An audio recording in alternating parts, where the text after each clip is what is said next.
Sa isang marangyang lungsod na kilala sa mga matataas na gusali at mamahaling sasakyan, doon lumaki si Lucas Santiago, isang anak ng kilalang angka na may negosyo na real estate. Bata pa lamang siya ay nakagisnan na ang marangya at magarang pamumuhay.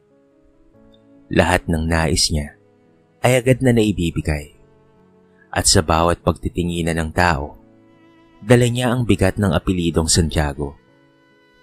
Ngunit sa likod ng kasaganaan, mahigpit at mapanghusga ang kanilang pamilya, lalo na ang kanyang ina na si Doña Isabela, nakilala sa mataas na pamantayan sa buhay at sa pagpili ng mga taong kanilang pinapapasok sa kanilang pamilya.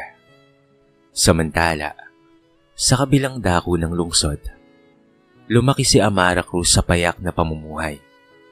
Ang kanyang pamilya ay naninirahan lamang sa isang maliit na baryo, kung saan ang kita ng kanyang mga magulang sa pagtitinda ng gulay at prutas ang bumubuhay sa kanila. Sa murang edad, natutunan ni Amara ang kahalagahan ng pagtitiyaga at kasipagan. Hindi siya lumaki sa karangyaan, ngunit sa puspos na pagmamahal ng kanyang mga magulang. Nagtagpo ang kanilang mga landas sa isang hindi inaasahang pagkakataon. Isang outreach program na tinaguyod ng kumpanya ng mga Santiago. Doon, nakita ni Lucas si Amara na buong sigla at malasakit na tumutulong sa mga batang mahihirap. Dahil doon ay napukaw ang kanyang damdamin. Hindi lamang dahil sa kagandahan ni Amara, kung hindi sa kanyang kababaang loob at pusong handang magbigay kahit siya mismo ay walang-wala. Hindi naging madali ang kanilang pagkakaibigan. Nakalaunan ay unti-unti nang nauwi sa pag-ibig. Ang bawat paglabas nila ay tinatago ni Lucas sa takot na baka malaman ng kanyang ina. Ngunit habang lumilipas ang panahon, lalo lamang lumalalim ang pagmamahal niya kay Amara. Para kay Lucas, si Amara ang nagbigay ng kulay at kahulugan sa kanyang marangya, ngunit hungkag na mundo.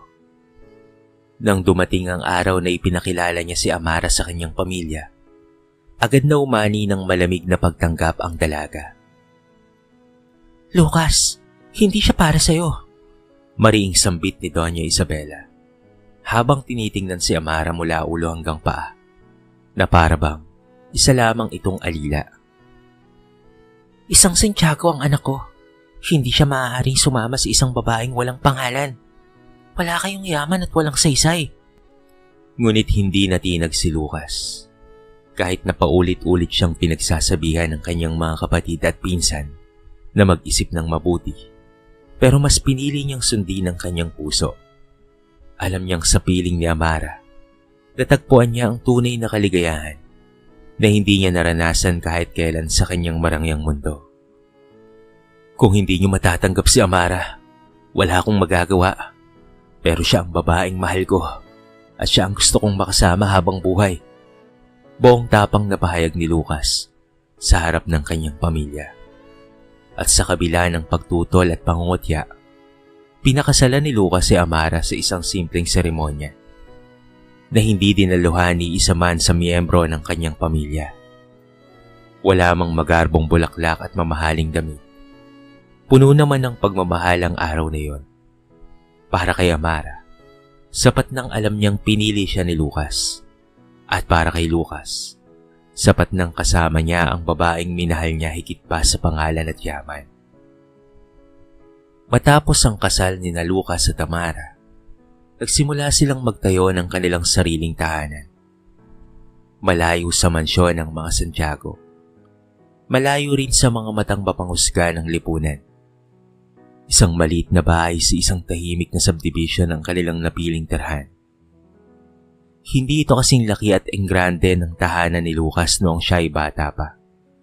Ngunit para kay Amara, ito na ang pinakamasayang lugar dahil dito sila magkasama. Hindi mo kailangang magsisi, Lucas, bulong ni Amara isang gabi habang nakahiga sila sa kama. Wala akong maibibigay na yaman. Pero ipinapangako ko, ibibigay ko sa iyo ang lahat ng pagmamahal ko. Ngumiti si Lucas. Hinawakan ang kanyang kamay at pagkatapos ay bumulong. Ikaw ang yaman ko, Amara. Walang makakapantay dito. Lumipas ang mga araw at buwan at dumating ang pinakamasayang balita. Nagbunga ang kanilang pagmamahalan. Nang malaman ni Lucas na magiging ama na siya, hindi mapigil ang kanyang tuwa. Sa isip niya, ito na ang magiging tulay upang matanggap sila ng kanyang pamilya. Sigurado ako, kapag nakita ni Mama ang apo niya, matatanggal lahat ng galit niya. Wika ni Lucas kay Amara. At dumating nga ang araw ng panganganak. Sa maliit na ospital sa bayan, isinilang ni Amara ang isang malusog na bata. Isang batang babae na pinangalanan nilang Sofia. Lumuluhang niyakap ni Lucas ang kanyang mag-ina. Sofia, bulong niya, ikaw ang pag-asa namin. Ikaw ang magiging dahilan para mapatawad at matanggap tayo ng pamilya ko. Ngunit hindi naging madali ang mga sumunod na taon. Hindi man sila nagkukulang sa pagmamahal sa isa't isa, pero dama ni Amara ang pananahimik ng pamilya ni Lucas. Kahit kailan, wala ni isa man sa mga Santiago ang tumalaw upang bisitahin ang bata. Kahit sa binyag ni Sofia, tanging pamilya lamang ni Amara at ilang malalapit na kaibigan ang dumalo. Sa bawat tawag ni Lucas sa kanyang ina upang ipaalam ang patungkol sa apo, tanging malamig na tinig ang naririnig niya. Hindi ko kailangan makita ang batang yan. Hindi niya mapupura ang kahiyan na dinala mo sa pamilyang ito, Lucas. Matigas na sagot ni Doña Isabela.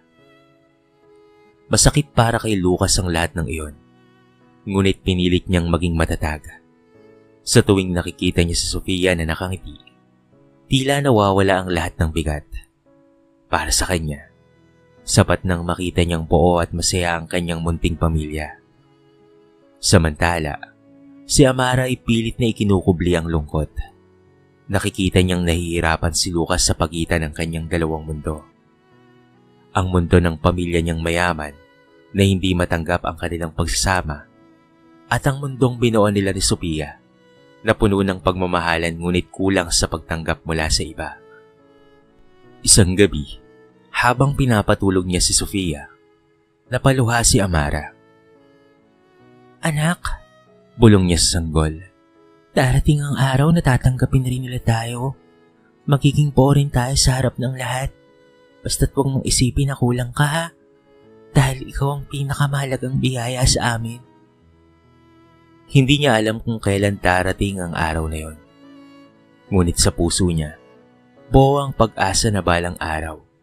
Magbabago rin ang pananaw ng mga Santiago. At sa kabila ng lahat, mas pinili niyang magtiwala sa pagmamahala nilang tatlo. Lumipas ang ilang taon, at habang lumalaki si Sofia, lalong nararamdaman ni Amara ang bigat ng hindi pagtanggap ng pamilya ni Lucas. Sa tuwing lalabas sila, may mga matang nakatitig. May mga bulong na naririnig. Sa isang mall, habang bumibili si Amara ng damit para kay Sofia, may nakasalubong siyang 2 ginang na kilala bilang kaibigan ng pamilya Santiago. Yan pa ang anak ng isa sa mga Santiago? Bulong ng isa, ngunit sapat para marinig ni Amara. Sayang, maganda sana kung may lahing matinong pamilya. Napayuko si Amara, pinisilang kamay ng anak, at mabilis na lumabas ng tindahan. Hindi niya pinakita kay Lucas ang mga ganitong eksena. Ayaw niyang dagdagan pa ang iniisip nito. Ngunit sa puso niya, bawat salita ay parang sugat na hindi madaling maghilom. Samantala, si Lucas ay patuloy na sinusubukang balansehin ng lahat. Sa negosyo ng kanilang pamilya, lagi siyang napapagitna sa mga komento ng kanyang mga kapatid at pinsan. Lucas, bakit hindi mo na lang aminin na mali ang pinili mo? Minsang sabi ng kanyang kuya Miguel. Tignan mo, hanggang ngayon, hindi ka pa rin tanggap ni Mama. Kung ibang babae ang pinakasalan mo, sana ay mas mataas na ang posisyon mo sa kumpanya ngayon. Pinili na lamang ni Lucas ang manahimik. Alam niyang wala nang saysayang makipagtalo pa. Ngunit sa gabi, kapag mag-isa siyang nakaupo sa sala, tumadalaw ang pangamba na baka tama nga ang sinasabi nila. Baka nga mali ang kanyang naging desisyon. Hindi ito nakaligtas sa mga mata ni Amara. Napansin niya ang madalas na pag-uwi ng asawa ng tahimik. Tila may mabigat na iniisip. Lucas, may problema ba? Tanong niya minsan habang sabay silang naghahapunan. Wala naman. Pagod lang ako sa trabaho. Mabilis na tugon ni Lucas, kasabay ng pilit ng ngiti. Ngunit sa loob-loob niya, ramdam niya ang bigat ng panghusga at ang pressure ng kanyang pamilya. At sa bawat pagkakataong sinusubukan niyang lapitan si Doña Isabela para ipakilala si Sofia, lagi siya nitong tinatanggihan. Hindi ko kailangang makita ang batang yan. Malamig na sagot ng kanyang ina sa isa sa mga tawag niya. Hindi siya pagiging bahagi ng pamilyang ito. Dugtong pa nito.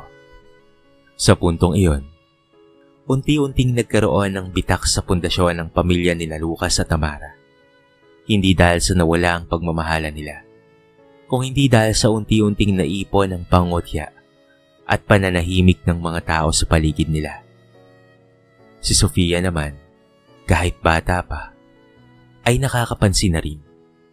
Minsang dumalaw ang pinsan ni Lucas at hindi man lamang pinansin ng bata. Tinanong ni Sofia ang kanyang ina. Mama, ayaw po ba nila sa akin? Napaiyak si Amara sa tanong na iyon. Ngunit pinilit niyang ngumiti. Hindi anak, hindi nila kilala ang kabutihan mo. Paalang araw, maiintindihan ka nila. Habang lumalaki si Sofia, lalong lumalalim ang sugat sa puso ni Amara. At si Lucas, kahit pilit na pinipigilan, unti-unting nadadala ng pressure ng kanyang pamilya. Unti-unti, ang dating tapang at paninindigan ay napapalitan na ng pangamba at pagdududa. Sa ilalim ng kanilang bubong, nagsisimula ng mabuo ang mga lamat na hindi nila inaasahan. Mga lamat na maghahatid ng mas mabigat ng pasakit sa mga susunod na araw. Isang umaga, habang nag-aalmusal ang pamilya, may natanggap na liham si Lucas. Mula ito sa kanyang pinsan na si Clara, na siyang nakatala sa paghahanda ng taunang Santiago Family Reunion. Nakaukit sa eleganteng sobre ang sigasig ng kanilang angkan. Binuksan ni Lucas ang liham at binasa ng mabilis. Tumigil siya saglit, tila nag-isip bagong umiti ng pilit. May reunion daw tayo sa susunod na linggo. Maikli niyang sabi habang inilalapag ang papel sa mesa. Napatingin kaagad si Amara at sa kabila ng kaba, biglang sumilay ang tuwa sa kanyang mga mata. Reunion? Ibig sabihin pupunta tayo. Kasama tayo, Lucas? Matagal na niyang inaasam-asam ang bagay na yun. Ito ang pagkakataon na matagal na nilang pinapangarap. Sa puso niya, umaasa siyang sa wakas, makikilala at matatanggap siya at si Sofia bilang bahagi ng pamilya ng kanyang asawa. Para kay Amara, ito na ang simula ng pagbabago, ang pagkakataong mapatunayan na hindi siya kahihiyan. Ngunit nanahimik si Lucas. Hindi niya kaagad nasagot ang tanong. Kita sa kanyang mukha ang pag-aalinlangan. Ngunit dahil sa kinang ng pag-asa sa mga mata ng kanyang asawa, napilitan siyang tumango. Oo, pupunta tayo. Sagot niya, kahit sa loob-loob niya, ay hindi niya tiyak kung tama ba ang kanyang desisyon. Agad na nagplano si Amara. Kinabukasan, sinimulan niyang maghanap ng damit na maisusuot para kay Sofia. Kahit kapos sila sa pera, sinikap niyang makabili ng bago para sa anak. Pinilit niyang makahanap ng bestida na bagay sa kanyang maliit na prinsesa. Napakaganda mo, anak. Masayang wika ni Amara nang isinuot ni Sofia ang damit. Kapag nakita ka nila, siguradong mamahalin ka nila. Samantala, binisita rin niya ang kanyang mga lumang damit. Pilit na hinahanap ang pinakamaayos na maaari niya pang suotin. Hindi siya sanay sa mga ingrandeng pagtitipon. Ngunit buo ang puso niyang inihanda ang sarili. Habang abala si Amara sa paghahanda, si Lucas naman ay lalong kinakabahan. Sa mga nakaraang taon, hindi pa rin niya nakumbinse ang kanyang ina at pati na rin ang kanyang mga kapatid na tanggapin si Amara at Sofia. Alam niyang sa reunion, hindi magiging madali ang sitwasyon. Ngunit paano niyang sasabihin ito kay Amara na puno ng pag-asa sa mukha? Isang gabi bago ang reunion, habang tinatahi ni Amara ang isang simpleng ribbon sa bestida ng anak, ay nagsalita siya. Lucas, salamat ha. Sa wakas, mararamdaman ko na rin na bahagi ako ng pamilya mo. Sigurado ako, kapag nakita nila si Sofia, matatanggal na ang lahat ng galit nila. Tinitigan lamang siya ni Lucas. Hindi niya masabi-sabi ang totoong nararamdaman. Gusto niyang maniwala sa mga salita ng kanyang asawa. Ngunit alam niya sa kaibuturan ng kanyang puso na hindi ganoon kasimple ang lahat. Basta, lagi mong tatandaan, mahal kita Amara. Bulong niya habang pilit nang umingiti. Ngunit sa kanyang dibdib ay may mabigat na pangamba na hindi niya maalis-alis. At dumating na nga ang araw ng reunion. Handa na ang lahat ng gamit ni Amara at Sofia. Nakabihis na sila at sabik na sumama. Ngunit sa loob ni Lucas, ang takot at hiya ay lalong lumalakas. At doon magsisimula ang mas masakit na katotohanan na kailanman ay hindi inaasahan ni Amara. Dumating ang araw na pinakahihintay na reunion ng angka ng mga Santiago. Maaga pa lamang ay abala na si Amara sa paghahanda. Inaayos niya ang buhok ni Sofia. Sinuotan ng bestida na binili nila kahit kapos at nilagyan ng maliit na ribbon na siya mismo ang tumahi. Papa, maganda po ba ako? Masayang tanong ni Sofia habang umiikot-ikot sa harapan ng kanyang ama.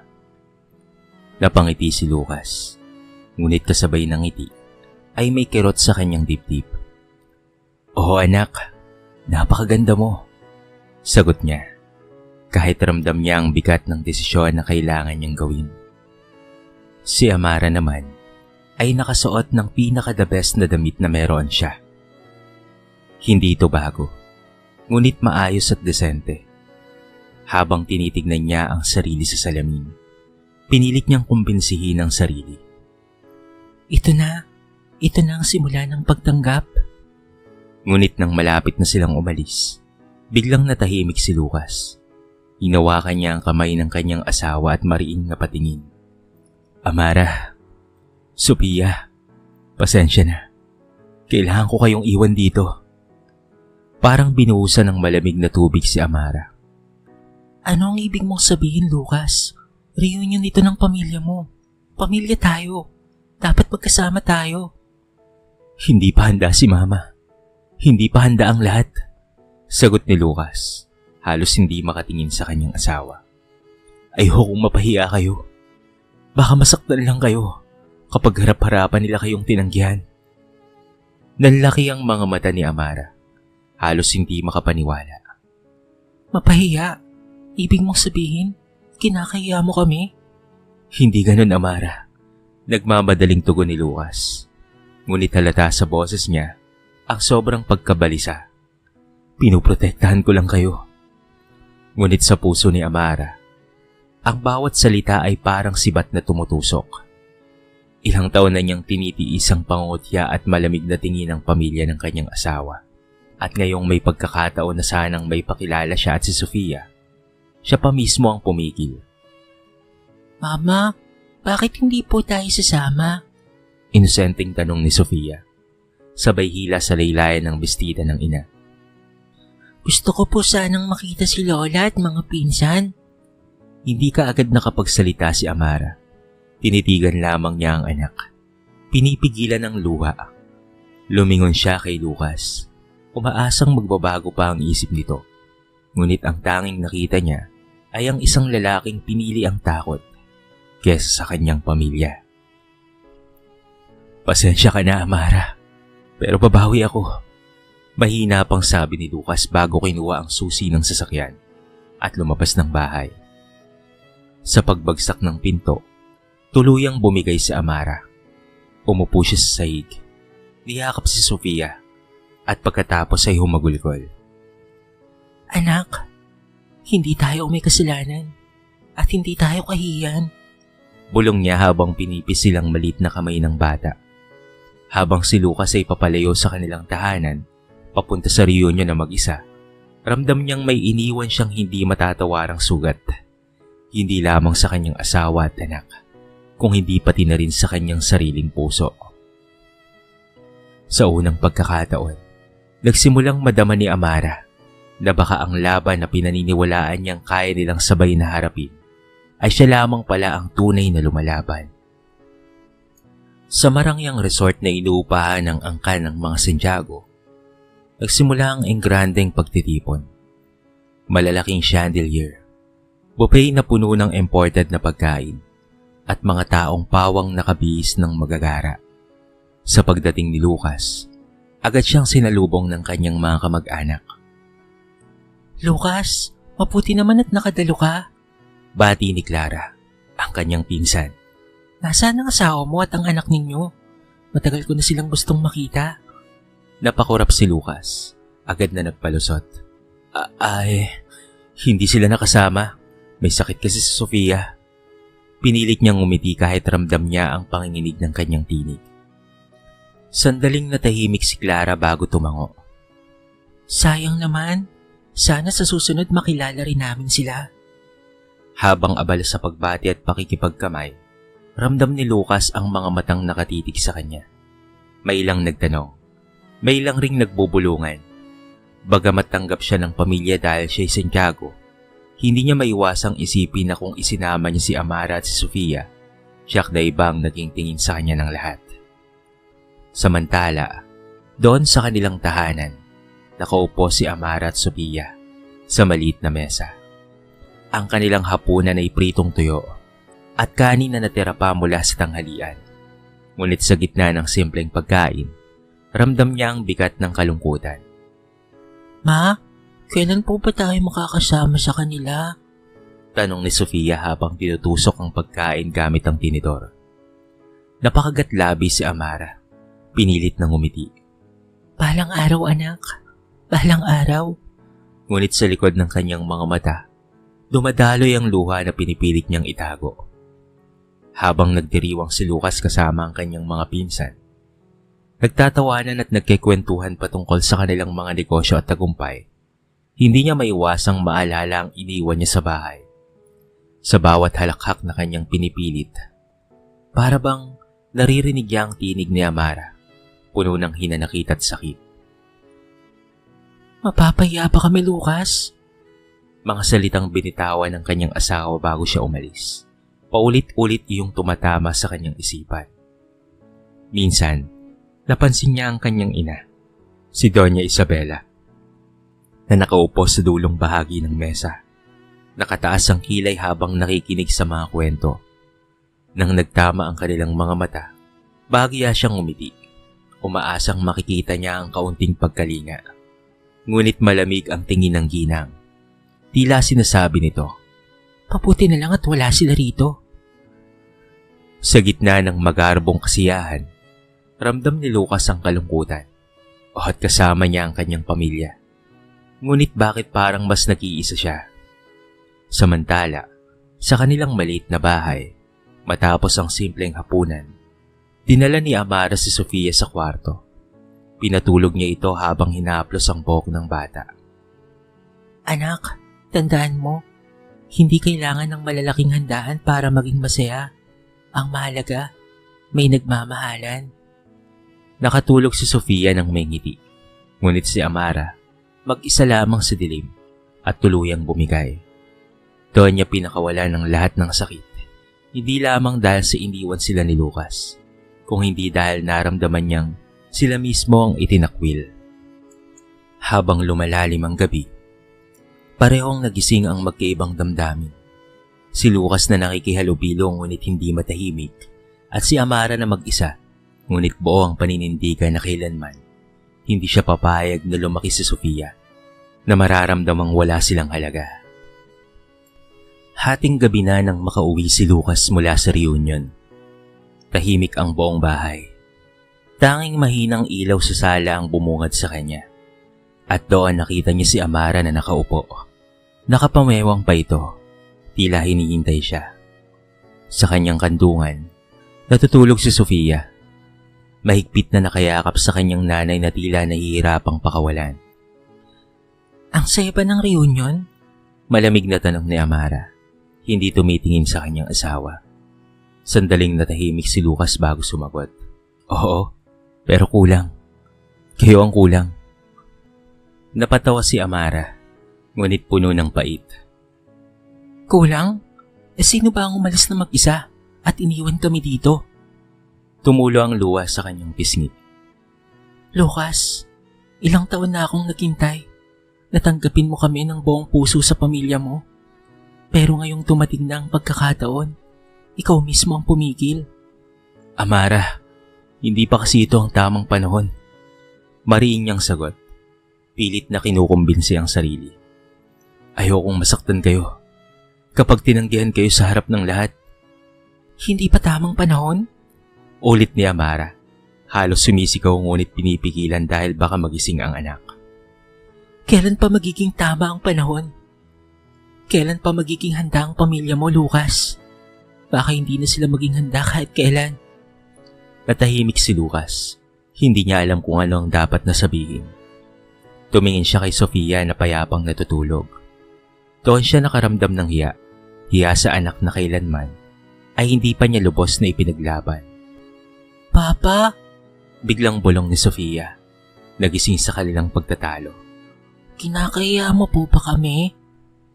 Nanlamig si Lucas. Parang tumigil ang oras. Hindi niya alam kung papaanong sasagutin ang inosenteng tanong. Si Amara ay napapikit. Ramdam ang kirot sa puso. Mahal na mahal ko kayo. Halos pabulong na sagot ni Lucas. Hawak ang kamay ng anak. Hindi ko kayo kinahihiya. Ngunit sa loob-loob ni Amara, ramdam niyang iba ang totoo. Sapagkat kung talagang hindi sila kinahihiya ni Lucas, bakit hindi niya kayang ipakita ito sa buong mundo? Kinabukasan, maagang nagising si Amara habang nagluluto siya ng almusal. Nagpasya siya sa sarili. Hindi na ako pwedeng umasa na magbabago pa sila. Kailangan kong magsikap para sa amin ni Sofia, hindi para sa pamilya ng asawa ko, kung hindi para sa kinabukasan namin. Nagsimula siyang maghanap ng trabaho kahit mahirap. Tinanggap niya ang paglalabada at pagtitinda ng kakanin. Gusto niyang ipakita kay Sofia na hindi sila kailanman magiging maliit sa mata ng sino man, basta't marangal ang kanilang ginagawa. Si Lucas naman, araw-araw ay lalong nabibigatan. Sa kumpanya, patuloy siyang nakakarinig ng mga puna at paalala mula sa kanyang ina at mga kapatid. Sa bahay naman, malamig ang pakikitungo sa kanya ni Amara. Para siyang dalawang taong pinipila sa magkabilang direksyon at hindi niya magawang balansihin ang dalawa. Ngunit para kay Amara, malinaw na ang lahat. Hindi niya na kayang hintayin pa ang pagtanggap ng mga Santiago. Mas pinili niyang lumaban para sa sariling dignidad at para sa kinabukasan ng kanyang anak. At sa puso niya, nagsimula na siyang mamulat. Hindi sa pangalan ni Lucas o sa kayamanan ng mga Santiago matatagpuan ang tunay na halaga ng pamilya, kung hindi sa paninindigan at pagmamahalan na walang kondisyon. Lumipas ang ilang linggo at lalong lumalalim ang agwat sa pagitan ni Amara at Lucas.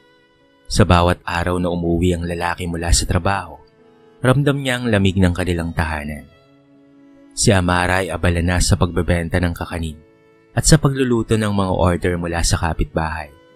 Habang si Sofia naman ay mas lalong naging malapit sa kanyang ina. Isang gabi, dumating si Lucas na pagod at balisa. Nabalitaan kasi niyang ikinikwento ng ilan sa kanyang mga kamag-anak na hindi raw siya marunong pumili ng asawa. At may mga pabulong pang nasasabing, sayang ang pangalan ng Santiago. Sa halip na ipagtanggol si Amara, nanahimik siya.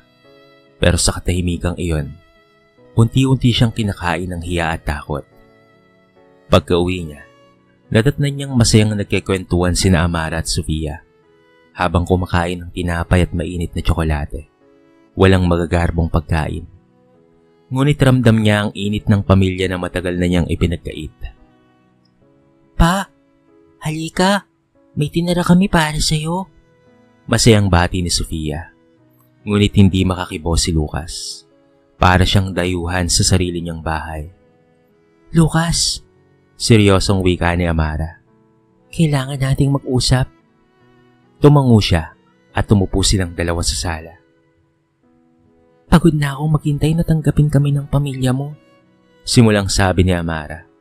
Hindi ako ipinanganak para magmakaawa ng respeto. At lalong hindi ko hahayaan si Sofia na lumaki na iniisip na wala siyang halaga. Tapayuko si Lucas. Ramdam ang bigat ng bawat salita. Kung hindi mo kami kayang ipaglaban, Dugtong ni Amara. Halos manginig-nginig ang boses. handa akong lumayo. Handa akong palakihin si Sofia kahit ako lang. Nanlaki ang mga mata ni Lucas. Amara, wag naman. Hindi ko kayang mawala kayo. Hindi kami ang mawawala.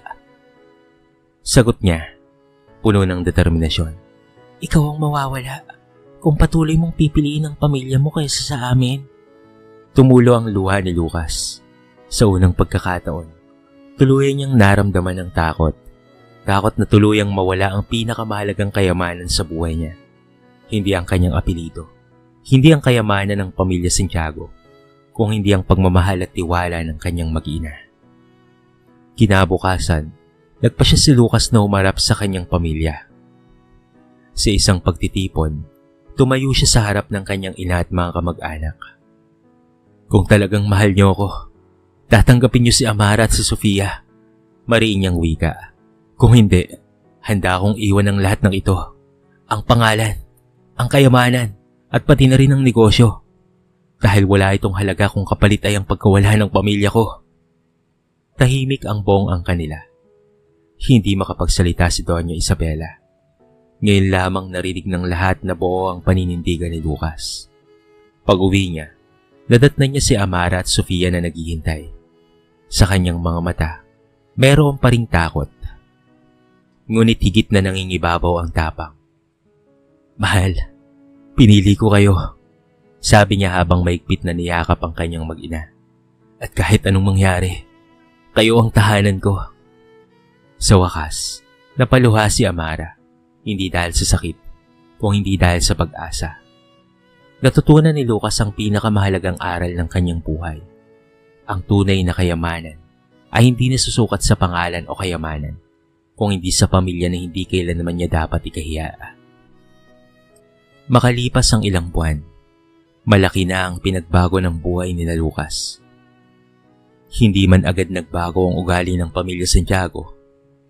Natutunan ni Lucas na hindi lahat ng laban ay kailangang hingin ang basbas ng iba. May mga laban na kailangan mong tahaki ng may sariling paninindigan. Nang una, tinupad ni Lucas ang kanyang pangako kay Amara. Iniwan niya ang negosyo ng kanilang pamilya at nagsimula ng maliit na kumpanya kasama ang ilan sa kanyang mga dating kasamahan.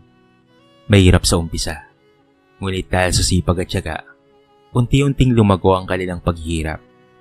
Hindi na niya naintindihan ang pangungutya at pangmamalit ng ilan, sapagkat malinaw na sa kanya kung sino ang tunay na mahalaga. Samantala, si Amara ay tuluyang nakatagpo ng bagong lakas sa sarili. Ang dati niyang simpleng pagbebenta ng kakanin ay naging maliit na negosyo na rin, dahil tinulungan siya ni Lucas na ipalago ito. Masaya si Sofia tuwing nakikita ang kanyang mga magulang na nagtutulungan at nagmamahalan. At sa araw-araw ay ramdam niya ang pagmamahal at kalinga nila. Dumating ang isang araw na inimbitahan muli ang pamilya ni Lucas sa isang pagtitipon. Inaasahan niyang muling hindi sila tatanggapin. Ngunit nagulat siya nang makita si Doña Isabela na lumapit kay Amara. Iha, hindi madaling tanggapin ang mga bagay na labas sa nakasanayan. Mahina ngunit malinaw ang tinig nito. Pero nakita ko kung paano kang pinili ni Lucas at kung paano siya naging masaya kasama ka at ang anak ninyo. Handa akong subukan kung papayag ka. Nagulat si Amara, ngunit ngumiti siya at magalang na tumango. Hindi niya alam kung totoo o pakitang tao lamang ito. Ngunit hindi niya na iyon inintindi. Para kay Amara, sapat na ang makita na unti-unting nagbabago ang mga bagay. Mula sa malayo, hinawakan ni Lucas ang kamay ni Amara at Sofia.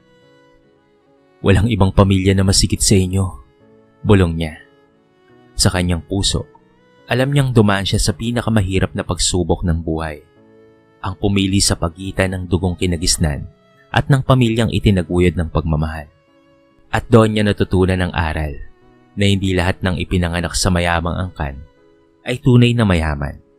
Dahil ang tunay na kayamanan ay nasa taong marunong magmahal, marunong pumili, at higit sa lahat, marunong manindigan. Habang tumatakbo si Sofia sa hardin, may tawa ng isang inosenteng bata ang pumuno sa hangin.